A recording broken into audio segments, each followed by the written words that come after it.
പകിടകളിയെക്കുറിച്ച് കേൾക്കാത്തവരായി ആരുമില്ല. എന്നാൽ ഇന്ന് എവിടെയൊക്കെ ഈ പകിടകളിയുണ്ട്? അതിന്റെ പാരമ്പര്യം കാത്തു സൂക്ഷിക്കുന്ന കുമ്പിടിയിലെ ഒരു പറ്റം മനുഷ്യരെയാണ് ഇനി കാണാൻ പോകുന്നത്. ടൗൺ ടീം കുമ്പിടി സംഘടിപ്പിക്കുന്ന 25ാമത് അഖില കേരള പകിടകളി ടൂർണമെന്റിനാണ് കുമ്പിടിയിൽ ആവേശകരമായി തുടക്കം കുറിച്ചത്.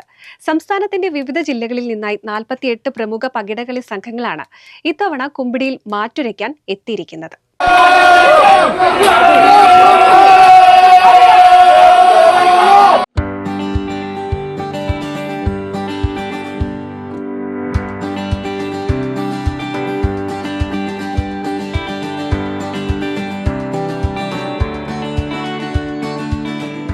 MT വാസുദേവൻ നായരുടെ കഥകളിലൂടെ ലോകമറിഞ്ഞ പകിടക്കളിക്കാരുടെ മണ്ണിലാണ് വീണ്ടും ഒരു പകിടക്കാലം എത്തിയിരിക്കുന്നത്. തലമുറകളിൽ നിന്ന് തലമുറകളിലേക്ക് കൈമാറി വന്ന ഈ പാരമ്പര്യ വിനോദം വെറുമൊരു കളി എന്നതിലുപരി നാടിന്റെ സൗഹൃദവും ഒത്തൊരുമയും പുതുക്കുന്ന ഒരു വലിയ ഉത്സവ പ്രതീതിയാണ് കുമ്പിടിയിൽ സമ്മാനിക്കുന്നത്.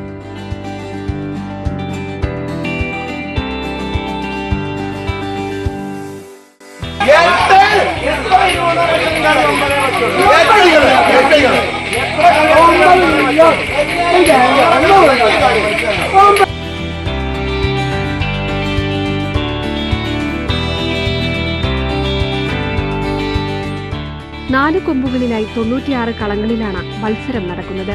ബുദ്ധിയും ഏകാഗ്രതയും ഭാഗ്യവും ഒരുപോലെ ഒത്തുചേരേണ്ട പകിടകളിയിൽ കരുക്കൾ നിൽക്കുന്ന ഓരോ നിമിഷവും കാണികളിലും കളിക്കാരിലും ഒരുപോലെ ആകുലത നിറയ്ക്കും. ഒരു കളിയുടെ വിജയം നിശ്ചയിക്കാൻ ദിവസങ്ങൾ തന്നെ വേണ്ടിവരും എന്നുള്ളതാണ് പ്രത്യേകത. സംസ്ഥാനത്തിന്റെ വിവിധ ജില്ലകളിൽ നിന്നായി 48 പ്രമുഖ പകിടകളി സംഘങ്ങളാണ് ഇത്തവണ കുമ്പിടിയിൽ മാറ്റുരയ്ക്കാൻ എത്തിയിരിക്കുന്നത്.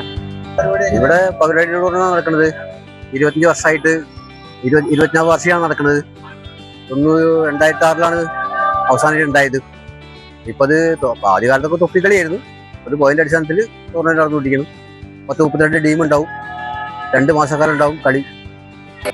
കേരളത്തിലെ മികച്ച കളിക്കാർ ഒത്തുചേരുന്നതോടെ വരും ദിവസങ്ങളിൽ മത്സരം കൂടുതൽ കടുപ്പമേറിയതാകും. KP ചന്ദ്രൻ നായർ സ്മാരക വിന്നേഴ്സ് ട്രോഫിക്കും KV രാജൻ സ്മാരക റണ്ണേഴ്സ് ട്രോഫിക്കും വേണ്ടിയാണ് ടൂർണമെന്റ്.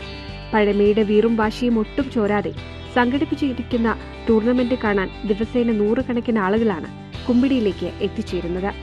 NCV news, Thrithala.